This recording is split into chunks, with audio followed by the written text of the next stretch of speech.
Assalamualaikum warahmatullahi wabarakatuh. Perkenalkan, nama saya Raja Alfitra dari kelas 7B Sekolah SMP Negeri 11 Buton. Hari ini saya akan meresensi buku mengenai seri teladan Nabi Ismail alaihissalam dengan judul Asal Mula Kurban, karya Asep Tutoriana, penerbit Ekids, tahun terbit 2016, yang ketebalan buku 56 halaman. Buku ini merupakan buku pengayaan pendidikan agama Islam untuk anak-anak yang menceritakan sejarah atau latar belakang disyariatkan ibadah kurban. Ceritanya berpusat pada ketaatan Nabi Ibrahim alaihissalam dan Nabi Ismail alaihissalam terhadap perintah Allah Subhanahu wa taala yang menjadi dasar sejarah perayaan Idul Adha. Buku ini menceritakan bahwa ketika masih bayi, Ismail tinggal bersama ibunya di lembah yang sangat tandus, yang kemudian tempat itu bernama Mekah. Nabi Ibrahim alaihissalam pergi meninggalkan mereka atas perintah Allah Subhanahu wa taala. Mereka bisa berkumpul kembali setelah lama berpisah.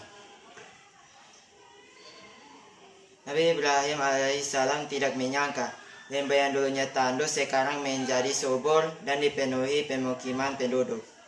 Setelah Nabi Ibrahim alaihissalam berkumpul kembali, ia bermimpi diperintah Allah Subhanahu wa taala untuk menyembelih anaknya Ismail. Namun ternyata Ismail merupakan anak yang saleh serta berbakti kepada orang tuanya.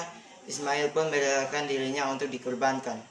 Allah Subhanahu wa taala menguji keimanan dan ketabahannya. Mereka pun lulus dalam ujian itu dan Allah Subhanahu wa taala memberikan balasannya dengan mengganti Ismail dengan domba yang sangat gemuk dan sehat. Sejak saat itulah umat Islam mulai berkurban. Kelebihan buku, penulis berhasil menggambarkan detail kesedihan, ketegangan dan ujian sangat berat dengan nyata dan mampu membuat pembaca merasakan pilu, kagum dan ujian yang sangat berat oleh keluarga Ibrahim alaihissalam. Dan kekurangan buku ini menampilkan alur maju. Beberapa halaman buku pembaca pada bagian awal dan akhir terasa kalimat atau kata-kata yang berulang-ulang, sehingga pembaca bisa menebak kisah selanjutnya karena kata bagian awal dan akhir hampir sama.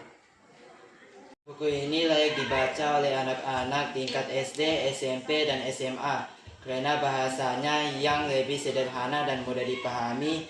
Buku ini cocok dibaca saat santai karena disertai dengan gambar-gambar yang menarik. Asal Mula Kurban bukan sekedar fiksi, melainkan pengingat sejarah Islam. Buku ini sangat direkomendasikan bagi pembaca yang menyukai sejarah Islam dan kisah-kisahnya, agar bisa memahami isi dan kelangsungan cerita.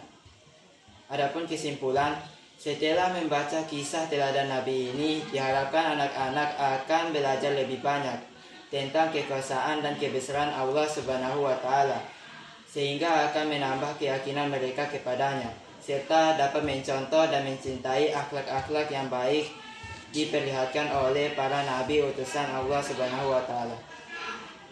Resensi dari saya dengan judul Asal Mula Kurban, karya Asep Tutoriana. Terima kasih. Wassalamualaikum warahmatullahi wabarakatuh.